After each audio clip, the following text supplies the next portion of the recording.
Hi, it's the Mike Rogers Show here with you. Mike Rogers here with you. And today I'm so happy because I have one of the greatest jazz legends of all time, his daughter, Louis Armstrong, Sharon Preston-Folta. Hey, his daughter. Yay. Welcome.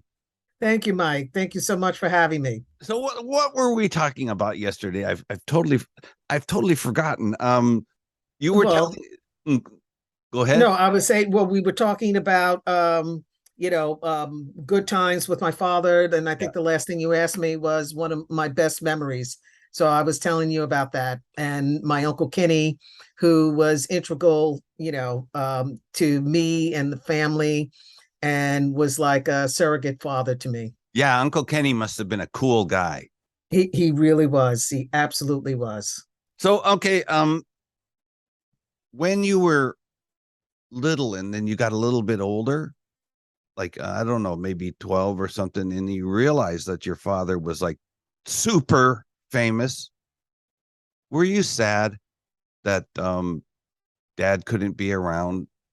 Do you have any like regrets or sad feelings? I wish I'd spent more time, or I wish my dad could spend more time with me. Do you have any feelings like that? Oh, absolutely. I do. And what I also wish was the times that we had together. Mm-hmm. I wish that we had more of an interaction, so that we had developed a relationship where, you could just reach out and just have any kind of conversation or feel that you can connect with your parent at any time. But it just wasn't that way. And it had everything to do with the nature of their relationship. So when mom had a chance to speak to him, he was very in demand and had another life. So the time that she had to speak with him was, little and precious to her. And she felt that I had what I needed being taken care of. Right. The emotional connection, that piece of parenting was not apparent to either one of them. And in writing my memoir, it was something that I realized how they were raised. And what was important to my mother and father were the material aspects of parenting, because both of them grew up in poverty. Both of them grew up with parents not being able to really take care of them, take care of their physical needs. And they both grew up taking care of family members. So my mother would, Go ahead and answer that. Mm-hmm. Okay. I said, go ahead and answer that. That's I'm fine. No. My mother would constantly say, your father has provided for you. You have look at all look at all you have. You have a home, your friends, a school. And it was, you have, be quiet kind of, attitude without actually saying that. So I just regret not having that intimacy that, young girls really do need from their father, so that they know what to look for in a companion, in friends. You learn how to be treated really from your fathers. And it was it was rough for me in my teen years. And for me also with my mother in my teen years, she and my father, the relationship, he was sick, he passed away. She was alone and for a long time really depressed. I was pretty much on my own, and thankfully I enjoyed going to school. I went to a private school, so I was able to focus on my education, but still I was taking care of myself and raising myself. And I started dating at too young of an age, and became pregnant at age 16, and became a young mother. Fortunately, the school I went to, I was able to go to school, carry the pregnancy. I lost weight as I gained, with child, but I was able to conceal it in a way, gave birth, and remain in school. And I know, really, yes, and I know the nuns and my fellow classmates knew, but it was a small private school, and they, everyone just allowed me to remain in school, and I couldn't be more thankful. My high school, very supportive, and from that point, I had a teacher who was extremely supportive and encouraged me to go to college. I decided to go to college, not marry my son's father. Didn't realize. Okay, wait a minute. So I can't let you go with that one. Why didn't you marry the son's father? I didn't feel, I guess the easiest answer is I loved him but wasn't in love. And I didn't, when we were together, he and I and the baby, I didn't feel his connection and to our son. And I wanted to go to college. He's the real thing. And he told me, no, I couldn't. And I'm 18 years old, and I'm saying I'm getting into a marriage where, he's going to tell me what I can and cannot do and not work with me. No, that's no good. Yeah. But, I should have had him be more involved with his child, but I did not, based on the example. Yeah, the way you were raised. So yeah. So your son, how old is he now? My son is 50. And are you happy with him? Yeah. Proud of him? Yes, Very I good. am. Very good. Very good. Yeah. So what does he do? I don't know, really. He's in retail management.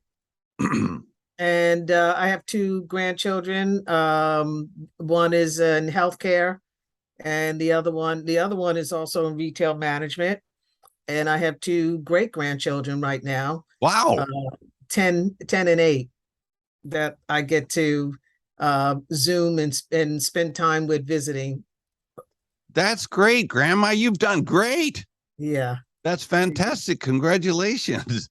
Thank you. Wow. Thank you. So it's really I tell you, if with a good educational foundation, I always had a desire to make something of myself, and the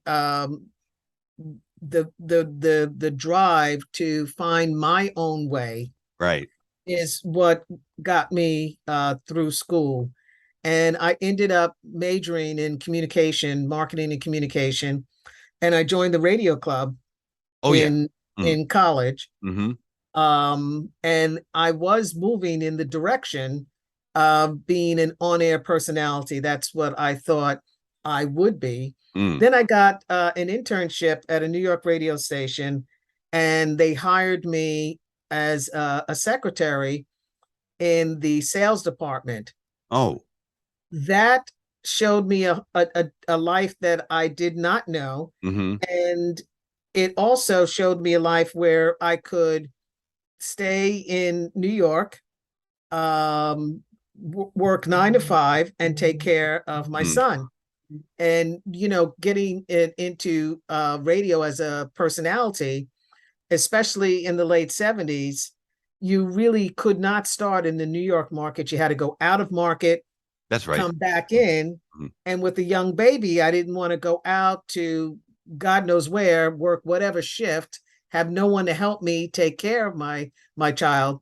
So I saw this opportunity in sales and decided I was going to learn how to be a salesperson. That's much better, because being a DJ is a very bad job. I hate to say it. I've been a DJ for almost 40 years, and yeah, it's never been easy, actually. And no, it's not. But I'll tell you, I volunteer now I've come full circle. Mm. So I do a local radio show here where I live in Sarasota. What's the show called? Our community radio station. I do two. I do a talk show every other week, half-hour public affairs show called Town Talk Tampa Bay. Mm-hmm. And then I do a weekly music show that I called Radio Reset. Oh. And what I do is I highlight female voices, and I focus on areas that include Broadway, the American Songbook, R&B, jazz, and some international artists. And each week I vary the format, whatever I feel I want to highlight, and I just have fun with it. So even though I've had that, I still have a career with a public radio station here in the Tampa Bay area. I exercise my passion on the community radio station. That's really cool. I have shows, and I always focus on trying to play 95% female vocals, always. And I've been doing that for years. Wow. Because radio DJs, most radio DJs are guys, I think. Yeah, for the most part. And that they're all stuck in like a time warp. Like they think the best music was when they were like 18 or 19. So they're constantly like, let's go back to the past and play, Van Halen or whatever. And I just don't understand that. I want to push the new bands, and I really want to push female artists. That's what I've always done, and that's what I really like doing. Okay, wait. So we don't have much time, so you need to sell me your book. I've heard about this book by Sharon Preston-Folta, and I was kind of on the fence about buying it. What can you tell me about it, Miss Sales Lady? Well, I will tell you that if you're interested in reading a story about someone facing their reality and finding their voice, and also living in forgiveness of themselves and their parents, it's a universal story, and it touches, many areas. This is the book for you. And what's the name of the book? The title? LittleSatchmo, Living Satchmo. in the Shadow of My Father, Louis Daniel Armstrong. Wow. You know what? You need to get this book printed in Japanese. You tell me how I can do it. I don't, Shinko Music. Shinko Music is the big music book publisher in Japan. Shinko, Shinko. So, but I can send you their, I'll send you their link. Okay. Okay. Thank you. And I'll try to introduce somebody if I can. I don't know. It's been so long, but yeah. So, okay. How about, I heard a rumor that there's a movie out about you based on the, is this true? Yes, it is. Absolutely. 2 years ago, maybe almost 3 years now, that we started working on the documentary. It's simply called LittleSatchmo. We premiered in the Thessaloniki Documentary Film Festival in June of 2021. That was our international debut. We made our American debut in the American Black Film Festival in November of 21, and our Canadian debut in Hot Docs in December of 21. We were the opening documentary in the documentary series produced by Reel South, REEL South, for PBS. And so we were on the Reel South channels, then we were on the PBS World channels, and now we are streaming on pbs.org, and you can see it if you're a member of their Passport program. Also on Amazon, you can see it. We're part of PBS Digital on Amazon. And soon we will be distributed internationally. We've been in several film festivals, and we're about to be in a film festival in Japan. Really? Yes. In Japan, what film festival? I will send you that information. No, I know it's Japan Indies Film Festival. Oh, okay. Because yes. I run it. Oh, it's so, Sharon, it's so difficult to run a film festival. That is a proper film festival. So there's a lot of film festivals in Japan. I don't know, there's 50 or 100, but all they do, it's basically a way for people to make money off of taxpayers. So I don't want to do that. I don't want to accept any money from the government, because as soon as you accept money from the government says, oh, we need to have all these famous people showing up. And it's no longer about the films, no longer about the filmmakers.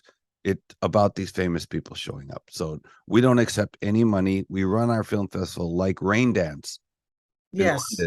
In London. Okay. Yeah. So that's the model we use. So I refuse money from the government. But then again, of course, Corona has happened for the last few years and things are difficult. But yeah, we're still going on, and it's really great. It's really great that you got your film. So we're thrilled, and I can't thank you enough. No. Thank you, because this I'm not a judge. I'm not a jury member. I just organize things, and I've got famous people as jury members. The boss of Rain Dance is a jury member. The program director at Rain Dance is a jury member. I've got two pretty famous directors, and they are the ones who judge. Is this film going to win an award or not win an award? I don't have anything to do with that. Of course, I can recommend, but yeah. But in my opinion, which means nothing, I thought this is by far the best documentary film, and that we've had in a couple of years, actually. Okay, well, anyways, Sharon, your movie's out. It's online. People can see it. You need to get a Japan publisher. And what else? Oh, I remember, and this is a difficult question. I remember actually when you first came out, and I don't mean like come out, but you know what I mean, came out and said, I'm Louis Armstrong's daughter. And a lot of people were like, no, you got to prove it. You got to get DNA. What was it? DNA? Yeah. What's it called? DNA. DNA. Yeah, DNA. And I remember watching you on some interview, and you showed like that picture I was talking about, with like that had the vinyl cover, and it had gotten so old that it came off. And I thought, she's got these letters, she's got these photos. I mean, this person, hey, did you know that I'm Roy Rogers' grandson? No, people don't do that. Exactly. Someone asked me, and I said, this is not a story you want to make up. This is not something that you just want to just say, oh, for the hell of it.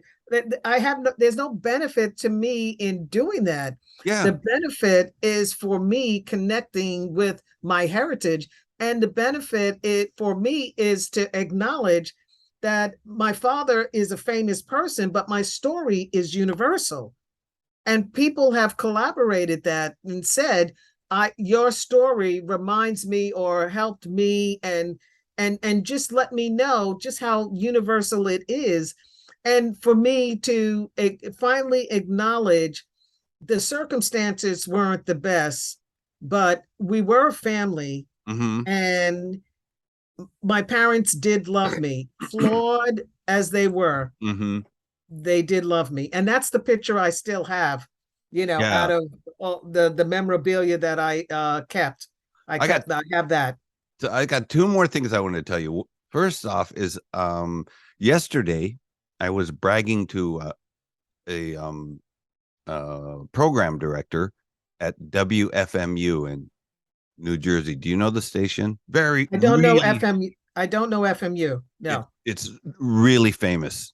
and they broadcast not only locally in New Jersey and New York, but they also broadcast around the world. So I told him like, do you know Sharon Preston-Folta? And this guy's a geek. He totally knows everything. And he said, no, I've never heard of her. And I said, of course, legendary jazz star Louis Armstrong. And he was like, yeah. And I said, she's his only child. And he was so blown away. And he told me, I didn't know he had a child. And I said, yeah, he does. And they have a movie coming out about it, and you got to see it. So I really think this movie, LittleSatchmo, is going to be a watershed for you, because as we were just talking about some people being, what's it called, skeptical. Yeah.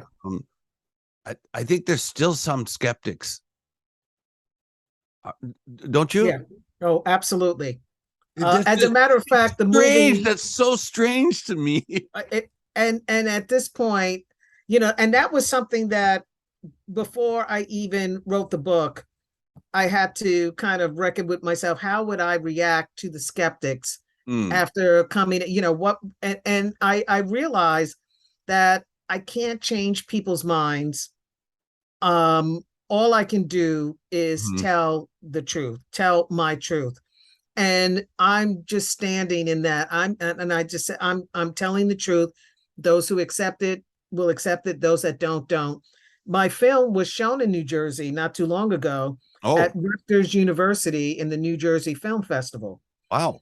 And there were a couple of people. One was a critic for certain magazines that came, and seeing the story, let me know that they were still skeptical and were asking, for, unreasonable request of me. And I just said to them, I'm not, I'm telling my story. This is who I am. I'm not asking anything of you or anyone else. And I can't help you to accept it. That is up to you. What? And I'm not looking for validation from anyone else but myself. So it just is what it is. All right. Right now we're going to prove it to the whole world. And I've got a very simple test for you to do, Sharon. Oh, okay. Remove your glasses. Okay. And say, hello, Dolly. But hello, Dolly. Oh my God, you sound just like him. And I've seen your pictures when you were like high school young lady. You were a very pretty girl. Thank you. And I don't mean this as an insult. I mean this as a compliment. You look like him now. Yes. Yeah. So I do. If somebody's skeptical after meeting you, I just kind of think like, what are you, stupid? So and you know what? If they are, they are. At this point for me, I'm at peace, and there is no benefit, in coming up with a fabrication. Yeah, well, and you got your corner in the Library of Congress and stuff like that. I mean, geez, you slap those guys around. So okay, I tell you one more. And guess what? He acknowledges it, and he acknowledges it in the letters. Yeah, So I tell people I'm going to go with what he and my mother told me. I'm going to believe they are who they said they were. Well, so there are people who just I don't know. There's probably people who think like she probably forged those letters. It's just ridiculous.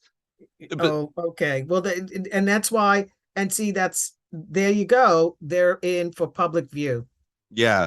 So I have a friend, and he was just featured, and I mean a big feature in the Hollywood Reporter. His name is Brad Herman. and he was the manager of Frank Sinatra for like 30 years. Oh, wow. So I called him yesterday and I said, I'm interviewing Sharon Preston-Folta. He was like, what? Louis Armstrong's daughter? You're going to interview Louis Armstrong's daughter? I was like, yeah. And he was like, oh my God, I got all these things I want to send you and stuff like that. And I said, okay, I don't know what you're going to send me, but send them to me. And then he told me, I won't be home for several hours, but as soon as I get home, I'm going to send you this stuff. But I want her to call me. And he's I don't know how you say it. He's a big, like a very super famous agent. He was, like I said, Frank Sinatra. He did Frank Sinatra, Mantovani, and lots and lots of really famous people I can't even name. And he wants you to call him, and I have his phone number. So after we hang up, I'm going to give you his phone number, and you call him, tell him you're Mike Rogers' friend, and I think he has photos of him and Frank and your dad or something. Oh, wow. Oh my God. He's got so much stuff. He's got like I don't know, 20 car collection of like these really expensive, So this is a guy you want to talk to. His name is Brad Herman. But anyways, I told him I was going to interview you, and he was just like, "Oh my God, you're interviewing a legend and stuff like that." I was like, yeah. Anyways, you got any tips to tell me? He was like, no, oh my God, I just have to send you this stuff. I was like, Brad, get a hold of yourself, please. He hasn't sent me the things because he probably forgot, and he's a really busy guy. But like I said, after we hang up, I'm going to give you his phone number, and you call him. Okay. Okay. I will. Our music director is out in California. He probably knows him. Eddie Corbin. He might know Eddie. That name rings a bell. Mm-hmm. Yeah, so, Eddie owned recording studio in New York. He's out in LA. He's worked with many different groups, and he was the associate director for the documentary, and he composed an original tune, the tune at the end of the documentary that we feature, and we've played it throughout the documentary, but you really hear it at the end is a tune that Eddie composed, and it was performed by Eddie and Wycliffe Gordon does the lead on that. Wow. So as you probably know, so actually I'm from Los Angeles. Oh, okay. But I've lived in Japan for 40 years. I do not miss Los Angeles at all. But Brad Herman is one of the few that I've met and have known, and he's honest. He's good as gold. His word is good as gold. So I don't mind introducing you to him, because usually I don't introduce anyone from Los Angeles. No way. So anyway, so Sharon, so thanks so much for this interview. This has been really fun. Absolutely. I really enjoyed talking with you. Thank you for the interview. Thank you for including our film in your film festival. We completely so honored. So appreciate it. Thank you. Oh, and I'd like to talk to you again when you're making like LittleSatchmo Part 2, or when it becomes a TV show. Well, I you know what? If I think the next iteration, if it happens, would be more of a feature film than a documentary. Ah, right. Who will play you? Who will play you as a young girl, and then a teenager, and then older? Who would play me? I have to think about who would play me older. I mean, I'd be honored if Queen Latifah played me. But I'll tell you who I see playing my mother. That's the person I've always thought about who would play my mother. And I think I would pick Janelle Monáe. Wow. To play my mother. She embodies my mother's spirit and her whole look. Okay, so this feature we're talking about now. Yeah. You say this to Brad. Oh, okay. He's the kind of guy that can make this sort of thing happen. I'm not kidding. I'm not kidding. So anyways, thanks so much to my very special guest, Sharon Preston-Folta, who is the daughter, the only child of legendary jazz legend, well, whatever, Louis Armstrong. Sharon-san, thank you so much. Thank you. Thank you, Mike. Much appreciated.